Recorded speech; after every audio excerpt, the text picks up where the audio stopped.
National logistic policy. दोस्तों एक और नया रिफॉर्म जो भारत को पहुंचाएगा बुलंदी की ओर। अलग अलग रिफॉर्म्स के द्वारा दोस्तों भारत कैसे डेवलपिंग कंट्री से डेवलप कंट्री की ओर दोस्तों आगे बढ़ता जा रहा है। तो एक और रिफॉर्म और एक बड़ा रिफॉर्म हमने 17 सितंबर को देखा।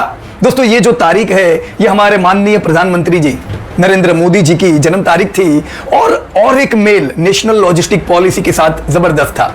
सुबह दोस्तों एमपी में हमने देखा कैसे 8 चीतों को भारत लाया गया। बरसों बाद भारत में वापस हम चीता देखेंगे। पर चीता जैसे जाना जाता है जबरदस्त रफ्तार के लिए, वैसे ही उसी दिन नेशनल लॉजिस्टिक पॉलिसी का लॉन्चिंग भी ये कहता है भारत में सामान को एक जगह से दूसरी जगह पहुंचाने की धीमी गति को चीता गति पे ले जाने का ये प्लान है नेशनल लॉजिस्टिक पॉलिसी। दोस्तों कैसे इस पॉलिसी को जान के हम स्टॉक मार्केट में ज्यादा अच्छा फायदा उठा सकते हैं, किस प्रकार से कुछ पास्ट पॉलिसीज जो लॉन्च हुई उन पॉलिसी के आने के बाद पूरा इकोनॉमिक चक्र बदल गया। फिर चाहे दोस्तों डिमोनेटाइजेशन हो, चाहे आत्मनिर्भर भारत की पॉलिसी हो, चाहे दोस्तों पीएलआई स्कीम हो, हमने देखा कैसे अलग अलग पॉलिसी में हमने नए मुकाम हासिल किए। दोस्तों क्या जरूरत थी इस पॉलिसी की? दोस्तों पॉलिसी को लॉन्च किया है 3 अलग अलग गोल के द्वारा। पहला, इसकी जरूरत इसलिए थी क्योंकि भारत में लॉजिस्टिक का जो कॉस्ट है वो बाकी डेवलप कंट्रियों से दोस्तों बहुत हाई है। तो इस कॉस्ट को लो लाना होगा ताकि इंडियन जो गुड्स है वो कॉम्पिटिटिव हो सके एक्सपोर्ट में और इवन डोमेस्टिक पे। दोस्तों एफिशिएंसी और बढ़े, लॉजिस्टिक कॉस्ट कट होने से अच्छा वैल्यू एडिशन दोस्तों हो सकता है। ये पॉलिसी की जरूरत इसलिए थी क्योंकि जो पीएलआई स्कीम लॉन्च हुई और हमने देखा कैसा हमारा मैन्युफैक्चरिंग क्षेत्र दोस्तों बड़ा है, अब जरूरत थी दोस्तों लॉजिस्टिक पे काम करने की क्योंकि पूरी दुनिया की नजर भारत पे है। दुनिया जान चुकी है कि भारत में मैन्युफैक्चरिंग हब बनता जा रहा है। दोस्तों पॉलिसी रिजल्ट नहीं होती है, पॉलिसी सिर्फ एक शुरुआत होती है। पॉलिसी प्लस परफॉर्मेंस, जब पॉलिसी को प्रॉपर ग्राउंड पे रखा जाता है परफॉर्मेंस हेतु के साथ, तब दोस्तों रिजल्ट हमें पॉलिसी से मिलते हैं। और हमने देखा होगा कैसे पास्ट जितनी भी पॉलिसीज आई थी, आपने नेशनल इंफ्रास्ट्रक्चर पाइपलाइन देखी होगी, उसके बारे में भी हमने जानकारी दी थी दोस्तों। एनआईपी जब लॉन्च किया गया एक जबरदस्त ऑप्टिमिस्टिक प्लान, और आज हम देख रहे हैं कितना इंफ्रास्ट्रक्चर में हमने पिछले कुछ सालों में दोस्तों डेवलप किया है। आपने भारत भर में अलग अलग जगह पे बड़े बड़े आर्किटेक्चर को बनते हुए देखा होगा।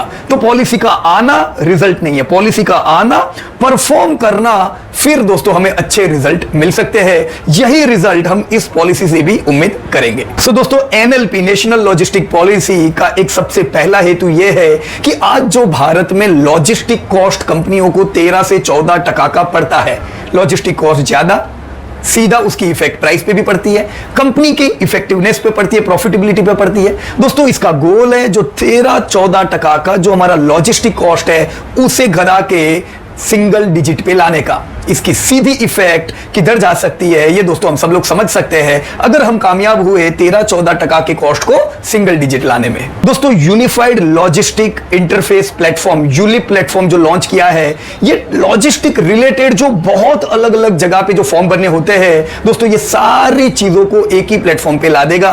तो ease of doing business ULIP के कारण दोस्तों लॉजिस्टिक सेक्टर में होगा। सो दोस्तों कुछ समय पहले जो गति शक्ति लॉन्च किया, तो गति शक्ति और नेशनल लॉजिस्टिक पॉलिसी ये दोनों मिलकर हमारी कंट्री को बहुत ऊंचाई पे ले जाने की क्षमता रखते हैं। भारत जो दोस्तों अब डेवलप कंट्री बनने की ओर बढ़ चुका है, अब हमारी कॉम्पिटिटिवनेस डेवलप कंट्रियों के साथ होगी।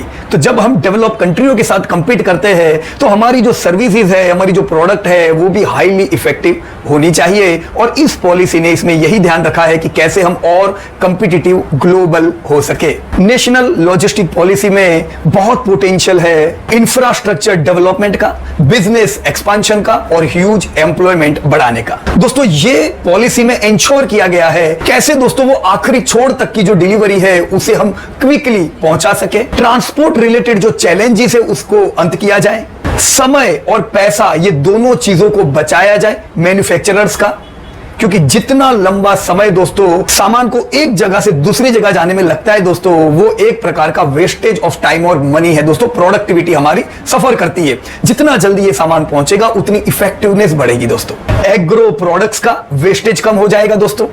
इस पॉलिसी में यह देखा गया है कि कैसे उत्तर भारत की चीजों को साउथ इंडिया तक पहुंचाया जाए, साउथ इंडियन चीजों को कैसे वेस्ट इंडिया, वेस्ट को कैसे इससे कनेक्टिविटी दी जाए, और वो भी कम समय और कम कॉस्ट लेके। तो एग्रो प्रोडक्ट का वेस्टेज बच जाता है। दोस्तों इन्हीं सारी चीजों का कॉन्सेंट्रेटेड एफर्ट्स है नेशनल लॉजिस्टिक पॉलिसी। दोस्तों जैसा हमने पहले बताया कि पॉलिसी खुद में कुछ नहीं होती है, पॉलिसी शुरुआत होती है, एक रोड मैप होती है, उसको जब प्रॉपर रोड मैप के साथ आगे बढ़ा जाता है, परफॉर्मेंस आता है, तो उसके दोस्तों हमने सोचे हुए रिजल्ट मिलते हैं। दोस्तों ऐसा ही जैसे हमने नेशनल इंफ्रास्ट्रक्चर प्लान में देखा, कैसा एक ऑप्टिमिस्टिक 5 लाख करोड़ का इन्वेस्टमेंट प्लान हमने इंफ्रा में देखा और कैसे हम उसको हासिल करने की ओर आगे बढ़े। सेम वे में दोस्तों रोड मैप बहुत ही बेहतरीन बनाया हुआ है। इस रोड मैप पे चल के दोस्तों जबरदस्त परफॉर्मेंस मिल सकता है। दोस्तों स्कीम्स जैसे कि Sagarmala, Bharatmala, dedicated freight corridor, ये सारी चीजों को जब मेल किया जाता है तो हमें एफिशिएंट इंफ्रास्ट्रक्चर दोस्तों मिलता है, जहां कम समय कम पैसे से हम हमारे गोल को अचीव कर सके। दोस्तों average turn around time of container vessels जो एक समय पे 44 आवर्स हुआ करता था, वो दोस्तों डिक्रीज होके सिर्फ 26 घंटे अभी लगते हैं। दोस्तों ये उदाहरण है एफिशिएंसी की। कम समय पे अगर हम हमारे गोल को हासिल करते हैं तो ऑप्टिमाइजेशन होता है। दोस्तों इंडियन पोर्ट्स की कैपेसिटी को भी दोस्तों बढ़ाया गया है। दोस्तों खास एक्सपोर्ट को प्रमोट करने के लिए 40 एयर कार्गो टर्मिनल कंस्ट्रक्ट किए गए हैं। नए नए एयरपोर्ट्स के ओपनिंग आप रोज सुनते होंगे दोस्तों, आने वाले कुछ ही सालों में हम दूसरे नए 200 एयरपोर्ट देखेंगे। दोस्तों इन्हीं एयरपोर्ट पे कोल्ड स्टोरेज की फैसिलिटी उपलब्ध किया गया है। दोस्तों 35 मल्टी मोडल हब्स हमारे देश में बनाए जा रहे हैं। जैसे दोस्तों हाई एफिशिएंट होने के लिए हम टेक्नोलॉजी का सपोर्ट लेते हैं। आपने देखा होगा जैसे उदाहरण के लिए टैक्सेशन। दोस्तों टैक्सेशन में एक समय पे दोस्तों 3% कॉस्ट लगती थी टोटल टैक्स कलेक्ट करने में कंट्री को। आज दोस्तों 1.2% टोटल कॉस्ट लगती है टैक्स कलेक्ट करने के लिए। क्यों ऐसा हुआ?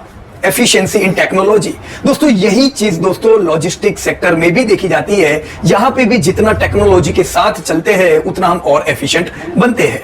This is paperless EXIM trade process which is done through e-Sanchit. Second, faceless assessment of customs. Third, provisions of e-way bill. Fourth, हमने अभी फास्टैग को इंप्लीमेंट होते हुए देखा और ये फास्टैग भी इसी का एक पार्ट है। दोस्तों हमने फास्टर मोबिलिटी देखी। आप जानते हो दोस्तों एक समय पे कतारें लगती थी और अभी आसानी से आपको रास्ता मिलता होगा। दोस्तों ड्रोन पॉलिसी पे भी बहुत भार रखा गया है। ड्रोन पॉलिसी को पीएलआई स्कीम के साथ कनेक्ट किया गया है ताकि लॉजिस्टिक सेक्टर में भी ड्रोन का उपयोग बढ़ता हुआ हम देखें। आपने अभी कुछ समय पहले देखा होगा मैपिंग, स्पेस, ड्रोन, कुछ इस प्रकार के सेक्टर को भी ओपन किया गया है और अब हम आने वाले समय में इन सारे सेक्टर में भी जबरदस्त ग्रोथ देखेंगे।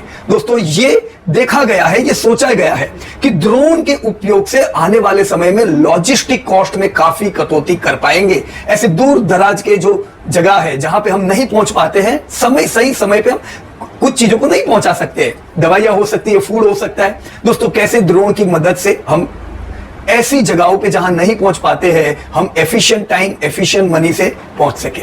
दोस्तों ड्रोन एक नया रास्ता है, एक लो हैंगिंग फ्रूट इसे कह सकते हैं, जो आने वाले 10-15 सालों में हमें बहुत जगह पे अब दिखाई देगा। तो इसका फायदा दोस्तों उठा सकते हैं। तो एनएलपी जो है वो सिस्टम ड्रिवन है। सिस्टम ड्रिवन कैसे कर सकते हैं? जैसा हमने अभी यूलिप के बारे में बताया, कैसे यूलिप सारी जरूरतों को एक डिजिटल प्लेटफॉर्म पे लाके खड़ा कर देगा। It will free the exporters from long and कंबरसम process. दूसरा पोर्टल ई लॉक्स। दोस्तों ई लॉक पोर्टल के द्वारा इंडस्ट्री के जो एसोसिएशन है ये सरकार तक अपनी बात को पहुंचा सकेंगे। जो उनको हर्डल्स आते हैं, जो उनकी एफिशिएंसी बिगाड़ते हैं, उन चीजों को डायरेक्ट सरकार तक पहुंचाने में मदद करेगा ई लॉक्स। सो दोस्तों भारत जो अब डेवलप कंट्री की ओर बढ़ रहा है, दोस्तों हमें और कॉम्पिटिटिव होना है डोमेस्टिकली एंड ग्लोबली, हर एक चीजों में, सर्विस सेक्टर में, मैन्युफैक्चरिंग में, ऑटोमोबाइल में, इलेक्ट्रॉनिक्स में बड़े गोल दोस्तों बिजनेस हाउस सेट कर पाएंगे और उन गोल्स को हासिल कर पाएंगे। अब दोस्तों आप अपने हिसाब से सोचो इस पॉलिसी से कौन से सेक्टर फायदा उठा पाएंगे। पहले तो ये दोस्तों हर एक मैन्युफैक्चरिंग कंपनी के लिए है, क्योंकि कोई भी जो कंपनी है उसको जो प्रोडक्ट बनाए से अगर उसको कस्टमर तक पहुंचने में बहुत लंबा समय जाता है तो ये समय और पैसे दोनों को बिगाड़ता है। तो दोस्तों मैन्युफैक्चरिंग कंपनी को इसका जरूर फायदा होगा। साथ ही में उनको ज्यादा फायदा होगा जिनका मेजर कॉस्ट लॉजिस्टिक है। अब मुझे दोस्तों आप लोगों को बताने की जरूरत नहीं है कि कौन से सेक्टर का मेजर कॉस्ट लॉजिस्टिक होता है। क्या सीमेंट सेक्टर का होता है? क्या मेटल का होता है? जरूर दोस्तों इन सब कंपनियों का लॉजिस्टिक कॉस्ट में मेजर रहता है। तो हम इससे देखेंगे आने वाले 3-4 साल में प्रॉफिट मार्जिन पे फर्क पड़ सकता है। कैसा दोस्तों, कुछ समय पहले सरकार ने टैक्सेशन कम किए जिससे हमें जबरदस्त फायदा हुआ। अब दोस्तों उसके बाद कोविड आया, कोविड के बाद अभी तो वापस खड़े हुए, पर खड़े हुए ओरिजिनल टैक्स बेनिफिट का फायदा हमने देखा नहीं है, पर अब हम देखेंगे दोस्तों इन सारे फायदे को इकट्ठा होते हुए। और सबसे खास दोस्तों ड्रोन सेक्टर से रिलेटेड जो कंपनियां हैं दोस्तों उनको फायदा होगा।